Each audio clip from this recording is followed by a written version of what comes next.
Hey guys, this is a lot of life with Joel, and sorry I haven't made a post in a while or made a video, but I've been real busy redoing this spare bedroom. I kind of wanted a nice little studio, kind of make these videos, and also I'm don't you guys probably don't know, but I'm actually waiting to hear from my insurance to see if can get a pump. So I kind of decided to just go ahead and help redo this room too, to kind of have a diabetes room. So I have a place to store all my supplies, and also a place to kind of sit and change my infusion set and refill the pump. So anyway, this is kind of the culmination. Maybe I'll show you guys a little bit later, but the actual point of this vlog is kind of, well, it's kind of came from the Olympics. They're going on right now, and I'm getting in the spirit. Got my my sort of American flag, kind of an eagle shirt going on here. Go Merca! But anyway, in that vein, I've been watching, a lot of these sort of backstories of the athletes, or kind of origin stories, or sort of what they've had to overcome, and so that's kind of made me think, oh, okay, maybe I need to tell my sort of diagnosis story. I've seen a lot of other people, a lot of other vlogs. People have gone through theirs. I figure I might as well tell mine. Well, actually, mine's kind of two stories, but I think most people with LADA probably have a similar story to mine. But for irregular type 1ers, I guess probably a little bit different origin story, not origin story, but diagnosis story. But anyway, so we'll just get right into it. Probably 2.5 years ago now, I hadn't been eating that great, or I'd been pretty sedentary. I was borderline probably obese. I don't know. I was probably up to 230 pounds almost. And suddenly I just started losing weight, and I've been super thirsty, and, typical, as we know, the typical sort of signs. And for a long time, for several months, I just sort of kept lying to myself or convincing myself that, oh, I was just, for some reason, that pizza I just ate was just so salty, and it just made me super thirsty and just unquenchably thirsty. For some reason that made sense to me. And, and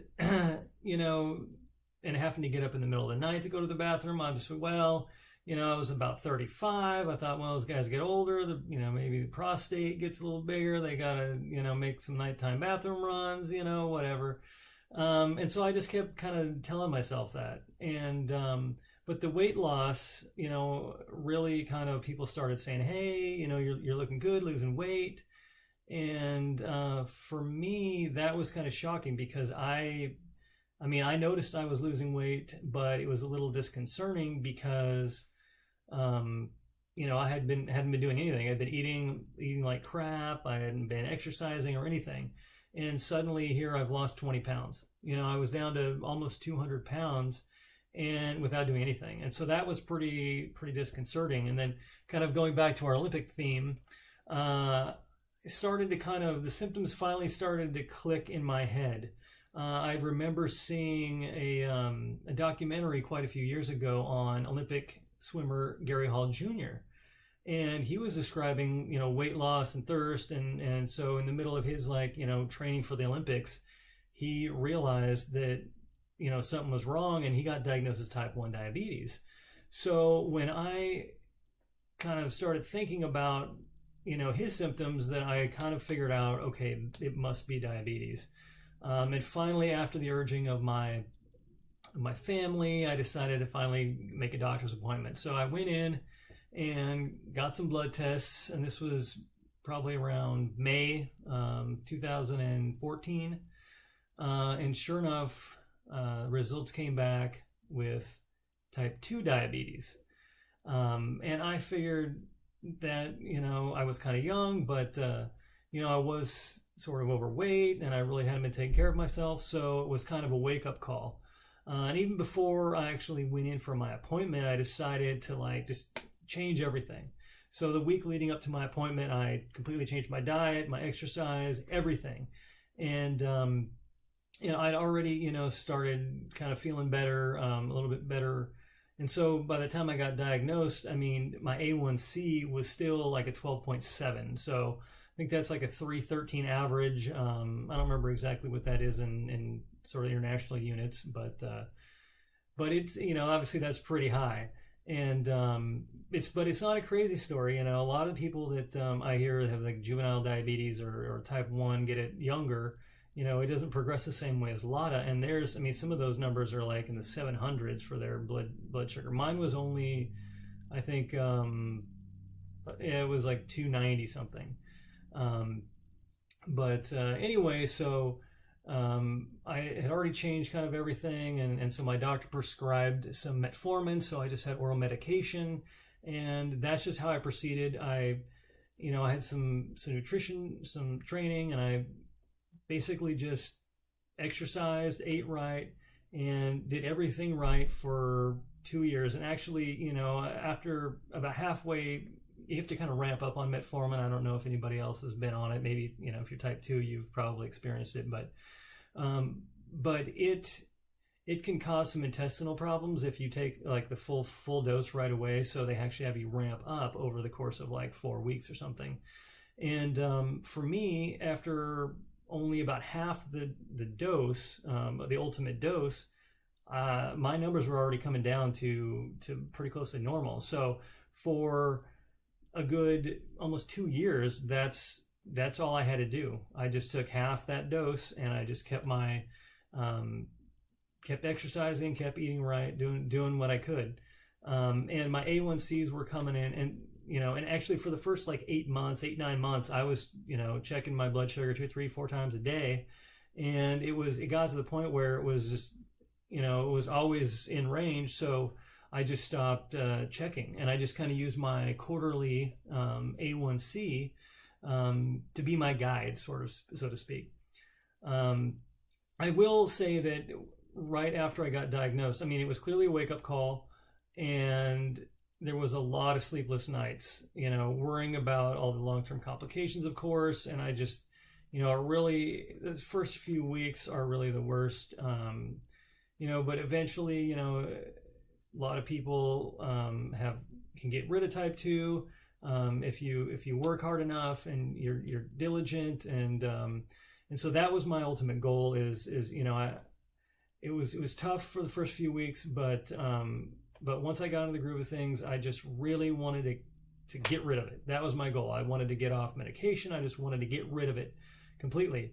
And you know, maybe that should have been a red flag there, because I had been, you know, doing everything right, but I was still on the medication. And so maybe that should have been an indicator that, you know, at my age, and, you know, my fitness level and my diet, that, you know, theoretically it should have gone away. And I didn't have any family history. I didn't really have a lot of risk factors in that way. So, you know, looking back on it, obviously that seems like, you know, it might have been an indicator that maybe it wasn't type 2. But anyway, so it just kind of kept going on. After the first 8 months, I just was relying on my A1Cs. They were coming in great. They were like 6.4, 5.8, 5.7. You know, I was almost like down to perfect, you know, regular non-diabetic person range. And but then unfortunately, the beginning of this year, things started happening again. I started getting thirsty again, started losing weight again, and I just was kind of at my wit's end. You know, I've been doing everything right for the last 2 years, and suddenly I'm getting worse again. So finally I made an appointment with my doctor, and I went in, and he had me take some tests, and then from those tests decided to have me take some more tests, and the more tests was to see if I was type 1, because that really, and I kind of deep down felt that was the only thing that really explained all the things that were going on, why I was getting worse, even though I was doing everything I could. And so, you know, 2 years ago, I got diagnosed with type 2. So there's my first diagnosis story. And then I got the first set of, for some reason, the results took forever to come back. It took like 2 weeks to come back. No, it took like a week to come back for these results. Whereas typically most blood tests I get, they're back within like a day. But anyway, so I waited an entire week, which was a really long week, you know, if you're waiting for these kind of results to come back. And eventually it came back, and it said negative. So, you know, the 2 tests that came back said negative, and I thought, this is awesome. I wrote my doctor. He said, you know, that's really fortunate. It's really good that you don't have type 1. And, you know, so we just kind of up my dose. And then basically a week later, or maybe it was 2 weeks later, in the mail, I get those test results. Well, I open it up, and instead of 2 test results, there were 3. And the third one took like an extra week or 2 to come back. And so I'm looking at the third one, and I realized this actually says I am positive for type 1. Which was like, how come I was never informed of this? You know, why am I getting it in a letter? I'm not getting informed by my doctor. So I immediately got on with like a nurse hotline. I said, hey, I think these results are telling me that I've got type 1. You know, should I get a doctor's appointment? And she's like, you know, so they got me in the very next day with my doctor. Actually got me in at sort of like the last appointment of the day. It was like 5:30 p.m. or something.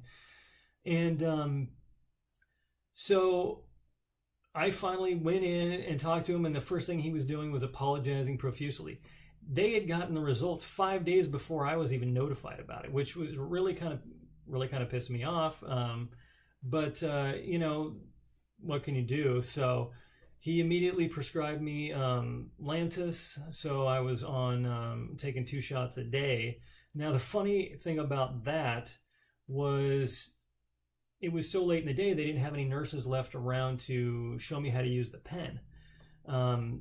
So they had scheduled me to go in to see some nurse at another clinic about 30 miles away the next day. Well, I went down there, and unfortunately, the nurse had never used it before. So I just wasted a whole trip for nothing. So I just basically came in and got on YouTube and watched a bunch of YouTube videos, and that's how I learned how to do it. I've never actually, you know, had a nurse show me how to use an insulin pen. So anyway, so I was on so that was kind of my second or third diagnosis, where I thought, okay, well, it is type 2 still, but no, then I found out it is type 1. And then eventually I found out, okay, well, it's a type of type 1, it's LADA.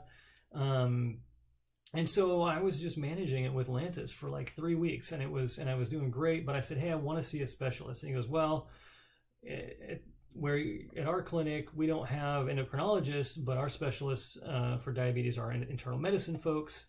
I said, well, I'd really like to see an endocrinologist, but if that's what you got, that's what I'll do. So I had to wait 3 weeks to get that appointment.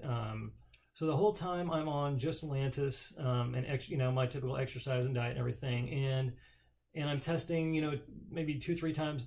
Testing my blood sugar maybe 3 times a day, and it was coming in great. And I'm like, this is amazing. I don't have to do the mealtime insulin. It's awesome.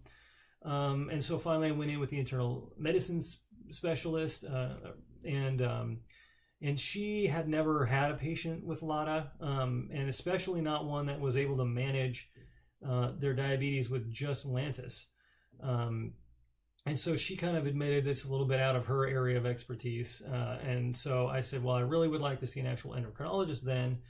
And so they finally put in a referral for another clinic, another local clinic, because they wanted to send me down, you know, 30-40 miles away. And I said, I don't want to have to do that. So anyway, I got the referral, but that was like 5 weeks out. So I had to wait 5 weeks. Well, just, I don't know, coincidentally, that night I got home, and suddenly my blood sugar was spiking, and so I noticed that it was just consistently, and so I started testing my blood sugar a lot more. They got me off the metformin finally. So I was just doing Lantus, and every time after I ate, I noticed my blood sugar was spiking. And so I had mentioned to my doctor, I'm like, hey, you know, shouldn't I maybe start on the mealtime Humalog stuff? And he mentioned, he got back to me on some other stuff, but not about that. So I figured, well, might as well just wait till I see the actual endocrinologist in 5 weeks. So for 5 weeks, I had to manage my diabetes with just Lantus and exercise and diet. And that was a horrible 5 weeks. It was, I mean, I was walking to and from work. I was running like every other night. I was, you know, basically kind of afraid to eat. You know, I was eating very little carb meals, just doing everything I could to try to keep my blood sugar down for 5 weeks until I actually met with the endocrinologist. So finally, when I met with him, he's like, oh yeah, you just didn't have the right tool, and immediately gave me a prescription for Humalog. I mentioned that, hey, I kind of want to, you know, since it looks like I need the mealtime stuff, I'd like to go on an insulin pump because I don't, you know, shots aren't the greatest, at least for me. And so he agreed, but then I had to wait another month to get an appointment with the pump specialist. So finally I met with her, and so now we're in the sort of waiting game for insurance to approve a pump. But anyway, so that's kind of my long-winded story. 2 years ago, thought I had type 2. Turns out I actually had LADA. Found that out this year, but didn't actually start multiple injections until June. So I'm only about only about 2 months into multiple injections. So hopefully within the next month or so, I will be on an insulin pump and I can leave the insulin injections behind, at least, you know, on a regular basis.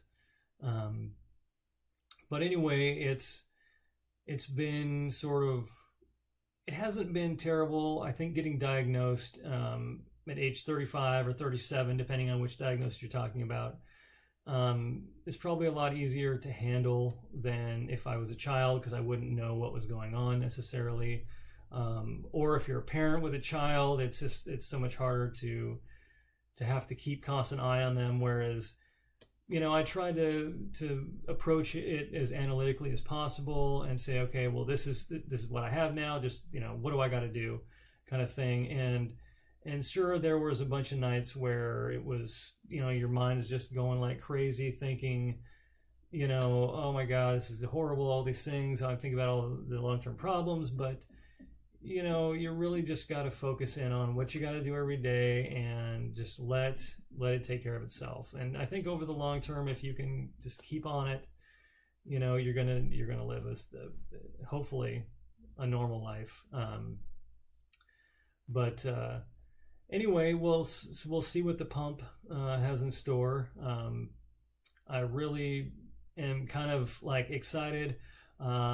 Supposedly I'm going to get the Tandem G4, the T-Slim G4. So, you know, I like the touchscreen interface and everything, and the Dexcom integration would be great running the pump. That way, if you forget your phone or something, you know, you've always got your device there to be getting your CGM signal. And I will say I have had quite a few lows lately. I don't know if I need to adjust my Lantus dose or what the issue is, but probably had a good 5 or 6 in the last week or week and a half. So definitely can't wait for the CGM and the pump, and hopefully I can really, you know, keep a better eye on what's going on.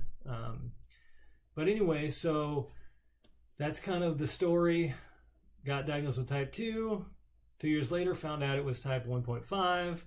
And now we're just waiting on the pump. So if you've got a similar story or different, if you feel like you want to leave a comment, by all means. If you've got your sort of diagnosis video, I'd love to hear it. Anyway, that'll do it for me for this video, and I will catch you guys later. Bye.